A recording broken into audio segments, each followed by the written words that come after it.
Hello, everybody, and welcome to At the Picnics, Season 3, Episode 7. Another awesome guest this week. Danny will introduce her shortly, and we'll just quickly talk about Healesville.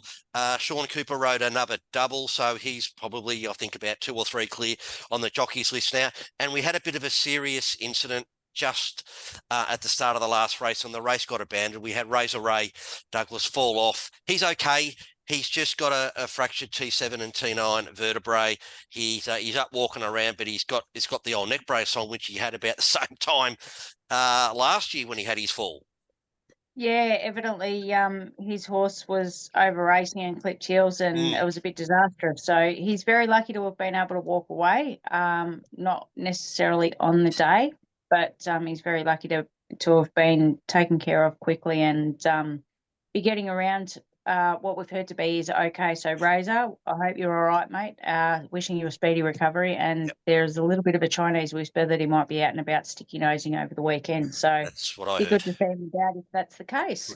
Good. So weather's not looking good for Woolamai tomorrow. It's scheduled to rain all day, starting at about 8 o'clock in the morning. So if you're getting down there, take your brolly. Up until now, look, in saying that, also be aware of what you believe in the weather reports, because I know we got dumped on here, and I'm only 40 minutes from the course. Yep. And at Woolamai, they have had absolutely zip. I know a couple of people that are within a stone's throw and can actually see the course from there.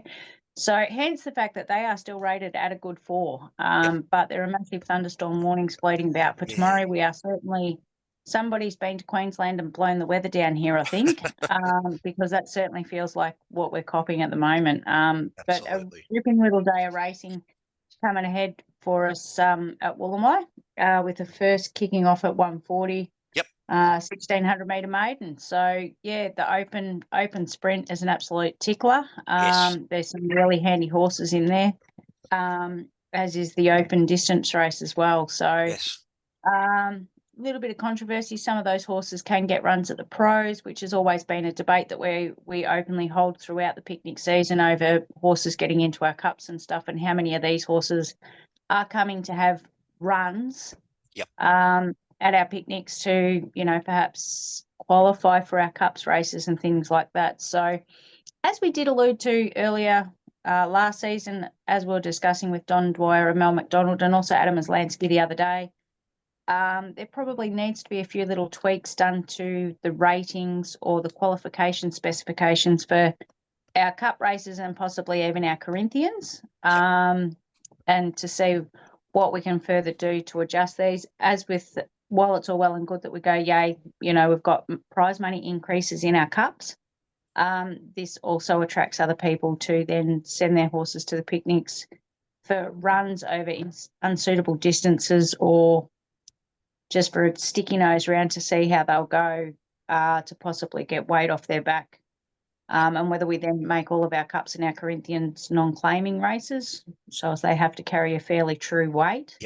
But I'm sure, look, I'm only an idiot that sits here and has a chat about it, and the powers that be, I'm sure, will come up with some other ideas, and hopefully we're able to implement them so as we can keep our picnic racing true for our picnic horses and our picnic riders, trainers, and everything else. So as they, we can keep it to a legitimate playing field and not just people coming in to see if they can poach an easy prize. But very well said, Danny. They've still got to carry the weight. Yep, that's and right. There's a lot of horses that can't necessarily carry the weight, so it'll be interesting. Great to see what happens. That's good. And the nominations were very healthy this week for Woolamai, which was absolutely fantastic. So picnic racing is up and about. Don't you worry about that. Now, our guest this week, how do we introduce her, Danny? Jockey, trainer, clerk of the course at so many tracks, she told me just before. And I asked her off air, how does she find the time to train her own horses? She said it's a big juggle. So a big welcome to Sally Wynne. Thank you so much for joining us, Sally. No worries. Thanks for having me, guys. Oh, absolute pleasure. And there's some pony jump racing in the background there on the wall. Oh, well. Yes, that's me when I was 12 on a little horse called Merlin. He was trained by Bev Girling, who was to ride. Yeah, Dad used to ride Prince Lyndall for Bev, and won the Grand National Steeple in 1986. And yeah, I've got Bev's colours on, and that was her pony. Oh, that's a ripper. That leads me into the first question I always ask Sally. How did you get involved with horse racing? And there you go. Obviously, started with the ponies. Yeah, I used to do what we used to call novelty racing. I think it still goes now, but it's called sport horse. But yeah, we had really good novelty ponies through the years. In particular, we had a mare that was Mum's horse, Disney, a Valentine stud Disney, as my dogs jump over the top of me. She won champion novelty pony at Melbourne Show 13 years running, champion musical chairs horse, so games horse 13 years running.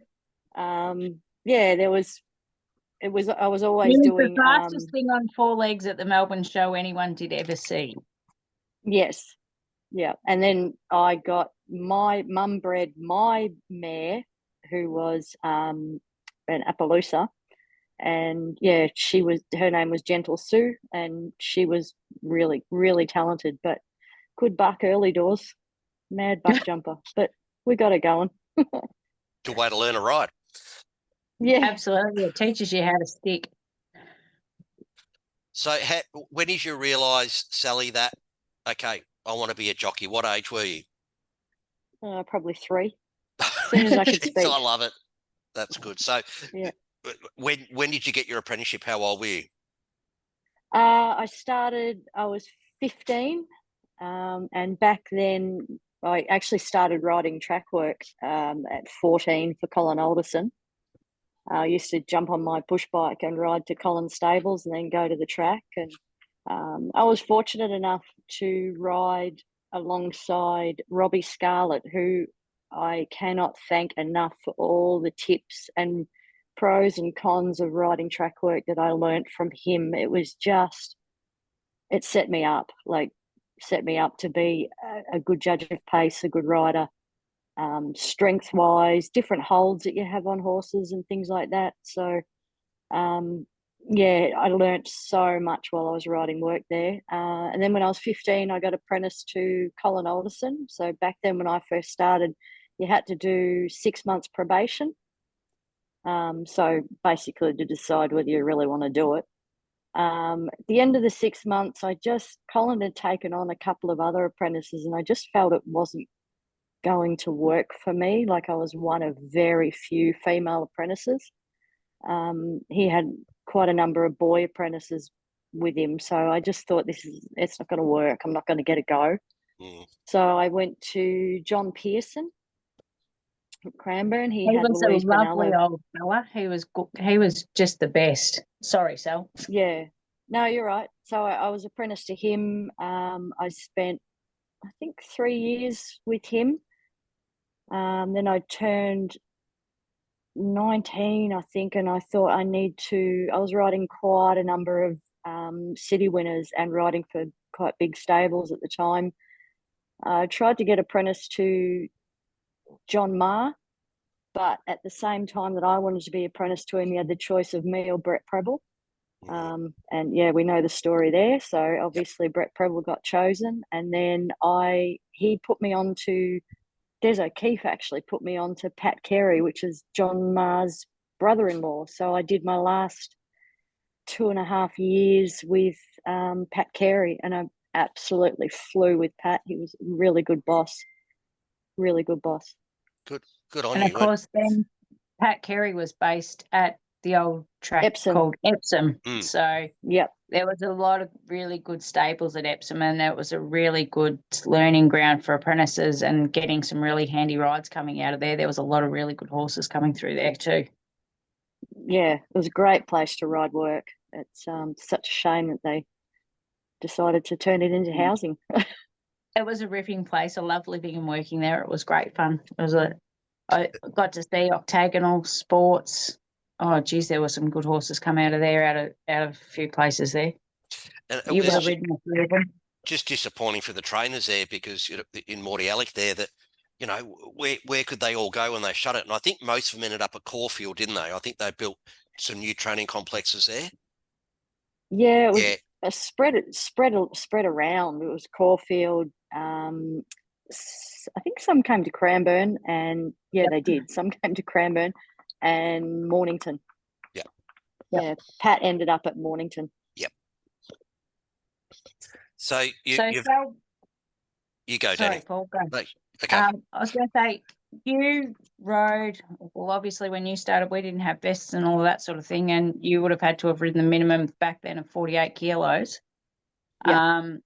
And you are pretty light anyway, but tell us some of the bigger changes that have come through with the weight scale and the riding and that these days.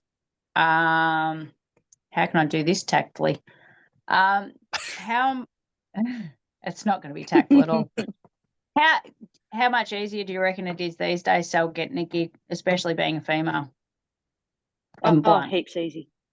Yeah, absolutely. No, it's been the hard yards that myself and the people before me, we've laid the foundation and just made it more acceptable. Like 2004 was my absolute best year in the saddle. I rode a winner for Mum on Melbourne Cup Day at Flemington. The next day I rode a winner at Kyneton on Old Sensational Swing. I think for the week I rode 9 winners. Just missed out on a Group 1 win with Sky Cuddle. Jason Bembo ended up riding it. They were struggling to find a rider that could ride the weight, and I rang Peter Moody about it. And Jason had 9 rides at Geelong that day, being apprenticed to Peter Moody. The only ride that he had left at Geelong was one of Peter Moody's. So he released him from that one and let him ride Sky Cuddle. So that year, I think there was only one other female in the room with me that on Melbourne Cup Day. Rode 9 winners for the week. You would have thought that I would have kicked on, but the very next year, where was I riding? The Bairnsdale non-tab on Melbourne Cup Day. So, it's that wouldn't happen these days. Like that would have been the biggest door opener for me. But mainly, I reckon since Michelle won the Melbourne Cup has really, really opened people's eyes up and realised that girls can do it. Simple as that. Yep. And you got to say, Melbourne and Sydney have been a little bit behind the 8 ball with that. Adelaide's given so many girls such great opportunities, and a lot of the girls been able to get a great gig over there as well. Yeah. But me being stubborn, I thought, no, I'm going to make it in Melbourne. If I'm going to make it anywhere, I'm going to make it in Melbourne. Obviously, when we were first riding, like we didn't have meetings on Mondays, we didn't have meetings on Fridays, we didn't have that many Sunday meetings weren't around either. So our racing was a lot less stemmed, no night meetings either. So riding that many winners during Cup Week is, people don't actually realise how hard that was that many years ago. Not that it was that long ago, because of the amount of racing that we actually didn't have then. Man, it was 20 years ago. I know. Shut up. and the fields would have been, because there was less races, the fields would have been bigger too, wouldn't they? Yeah, they were. It was more condensed racing. Yep. Yeah, absolutely. Life was a hell of a lot easier too. Yes, I'm not complaining about that either. Have a listen to us. So you're training at the moment too, Sally. How many horses have you got in work? I'm down to 3 at the moment. I've actually got 5, but I'm down to 3 at the moment. I blew a couple up, so got to have a spell. But I've still got Ling Ling. She's pretty much been with me my entire training career. She's a little gem. She tries so hard, and she's starting to get on in years. So we might have to think about retiring her soon, or see how we go.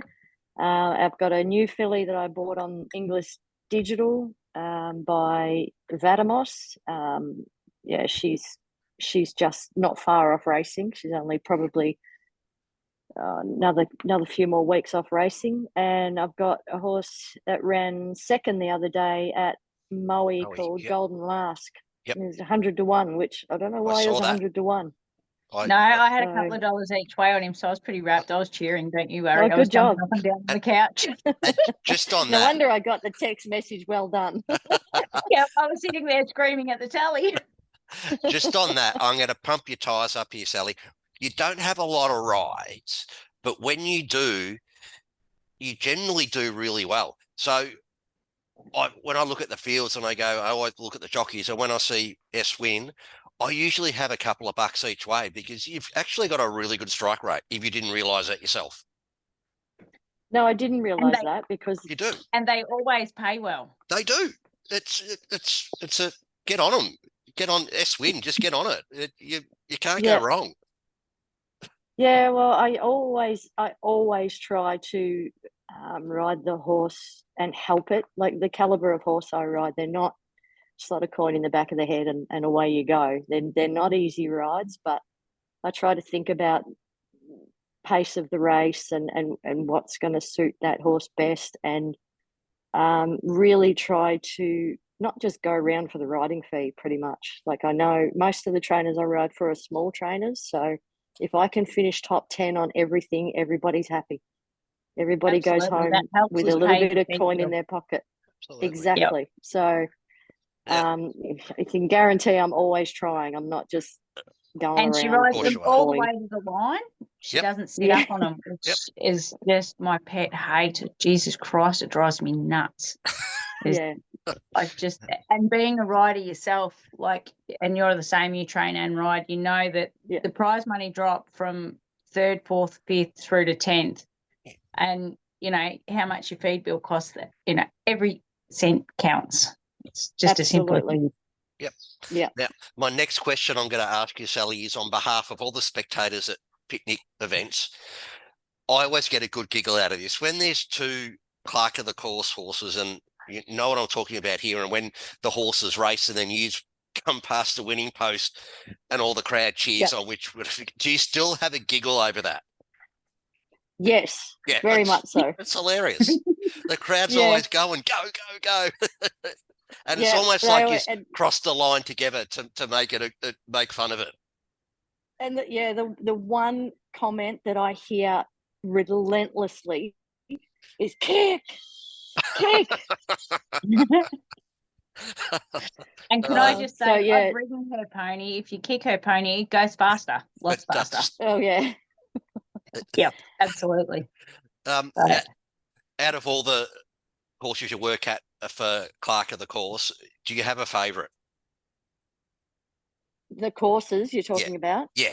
Yeah. I really do like working at Balnarring. It's a really good atmosphere. They're a really good club. I just find it just a nice, comfortable place to work at. And you get to work with Andy. Sometimes I get to work with Andy, one of my mates. Yep. And I don't know, the crowd can be quite entertaining. Sometimes they can be a little bit, a little bit raucous, but no, I just like being there. Like it's just an easy place to work at. Yeah. It's a really good club. I really like the committee, and it's just a nice place to work. So, Sal, going back to your riding and that, what are some of the more memorable moments you've got, apart from riding winners for Mum? Because I know that's always a favourite.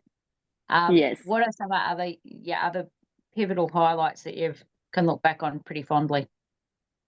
Look, I tell you, there's one which I don't want to upset you, Dan, but I absolutely loved riding the winner for your mum, Jerry. At Sandown. Oh, Jerry, that was a little bit special. Just and because Zoe you were that day. Yes, I know. Everybody was there. You'd not long had Zoe, and I'd covered your shift of working the horse. So I like those kind of wins. I like it when it means something.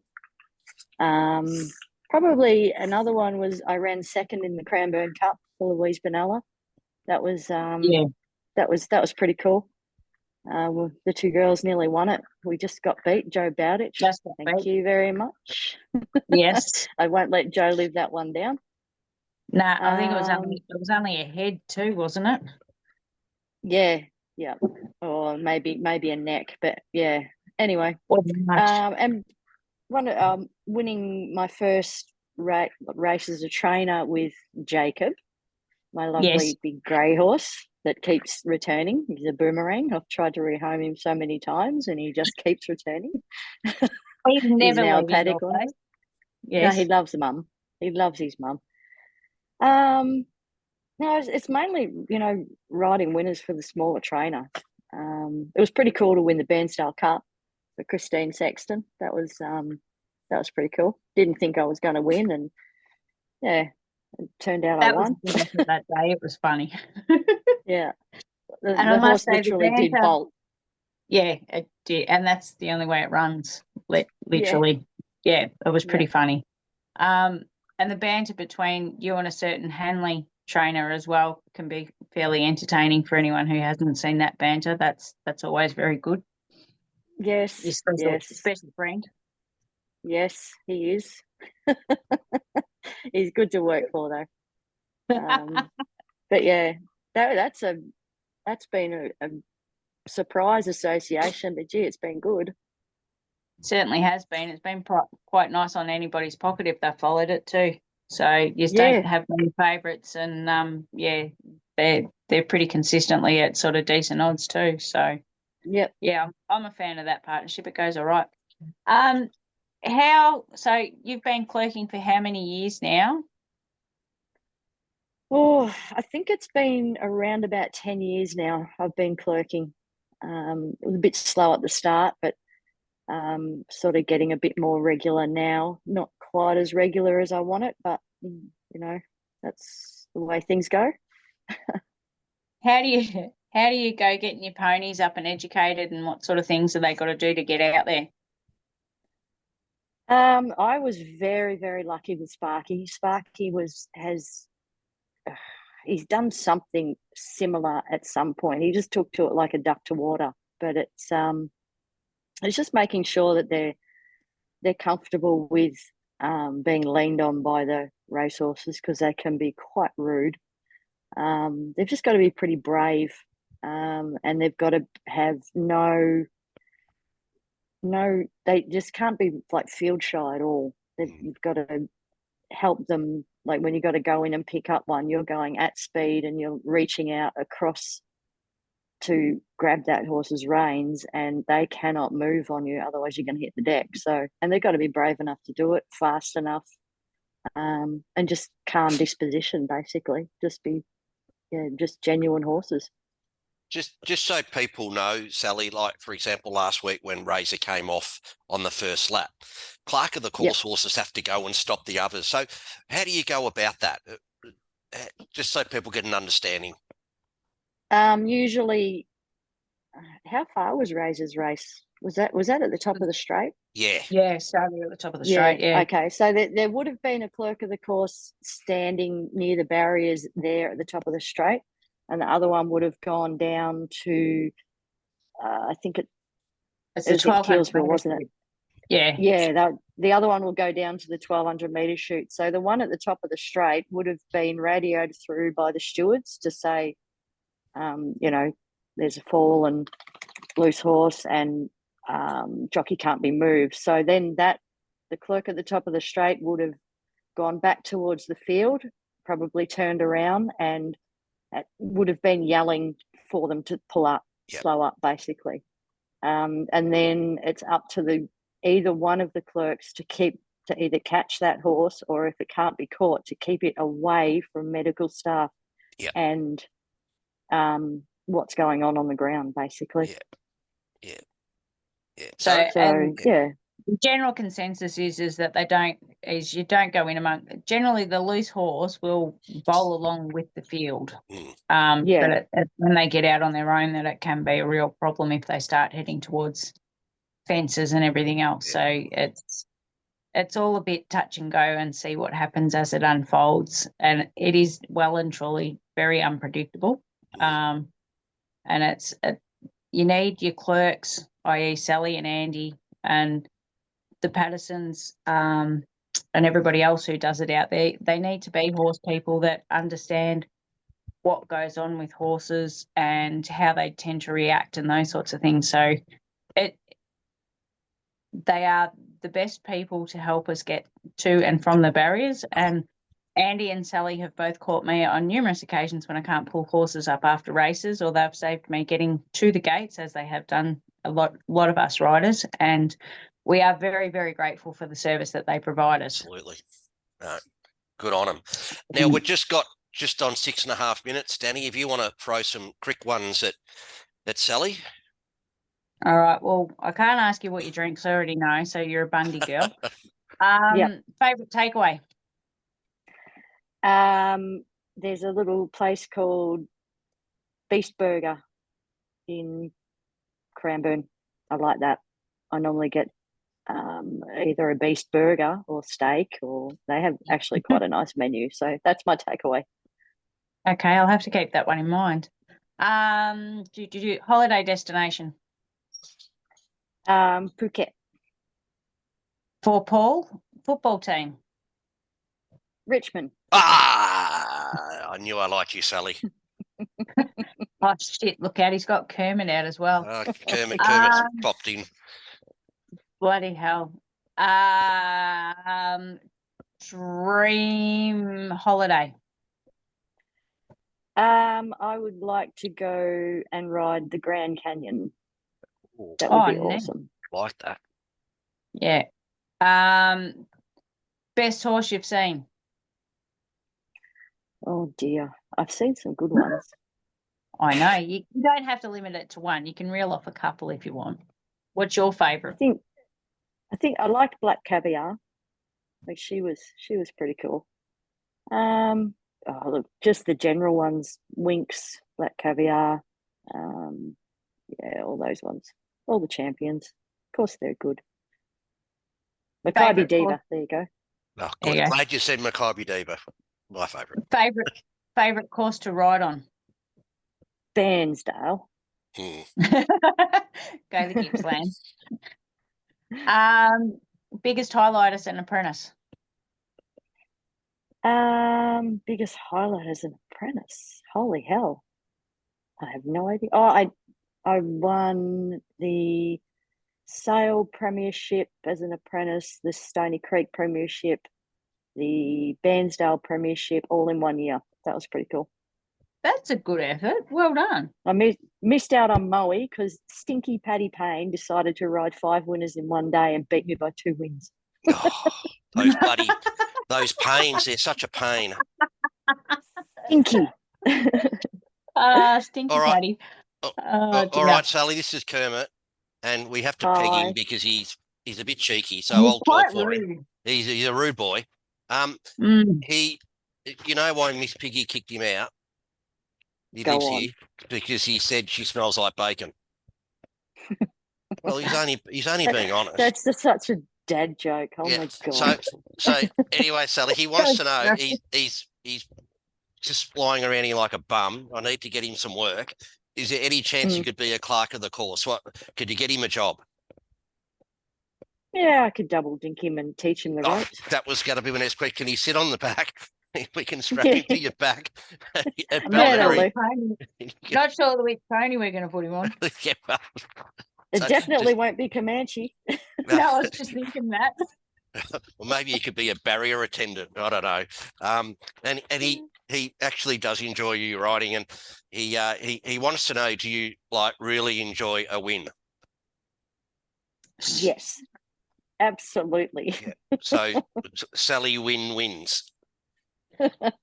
You're terrible. You've probably heard this before. All right. You have to be careful going to Sally's because Sally gets lots of snakes at her place. Geez, keep Don Dwyer away. Yes, definitely. Thank you, Sally. We've got just on 2 minutes. Danny, have you got another couple of quick ones for Sally? How many pets do you have? Oh, I've got 3 little monster dogs. So I've got Snowy. Oh, legend. Hello, Snowy. And Mo. He's going to fight with the Snowy. I've got Mo, who I got off a mutual friend of me and Danny's. and I've got Bing, who is a little nasty chihuahua as well. I've got 2 turtles and a cat. No, 3 turtles and a cat. Turtles. 3 Yes. turtles? Yes. Yes, How I did you found end up them all. I was going to say, how did you end up with 3? I found one in my driveway, and then I found one under a horse shit, and then Mum found one in her stable. So I ended up with 3. And do you hand feed them?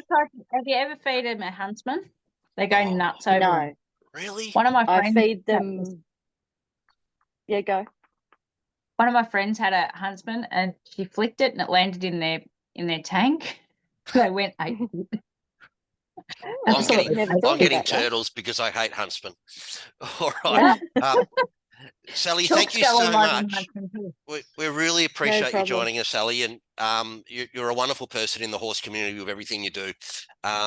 You know, I don't know how you fit it all in, but you somehow do. So good on you. Good luck to everybody at Woolamai tomorrow. Thank you to Picnic Bet as per normal, Fran and Peter, who put this up on the Picnic Racing Facebook page. So thank you so much. Going well. How many have you had to drink? I need one. Fran and Peter, you can have your hot muggy weather back too, just quietly. It's sticky for us. Well, back to Queensland. So yeah, thanks, Sal, for joining us. Thanks, Sally. Good luck, really appreciate it. All right. Good luck to everybody tomorrow. Everyone. All right. And have a great weekend. See you later. Thank you. Bye. Bye. Bye. Bye. How do I get